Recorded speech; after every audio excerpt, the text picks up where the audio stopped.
आप ऐसा समझ लीजिए कि एक डिमांड है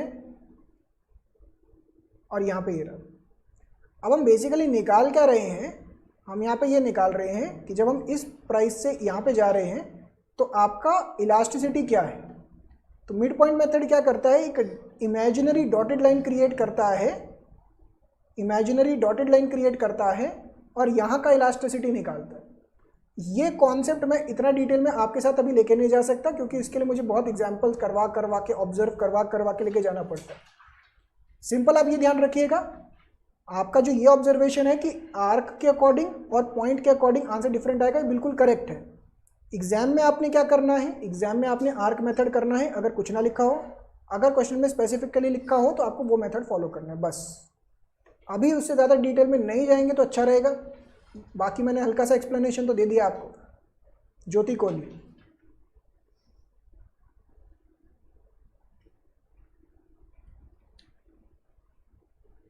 हो गया कॉपी है एग्जाम्पल। चलो चलिए।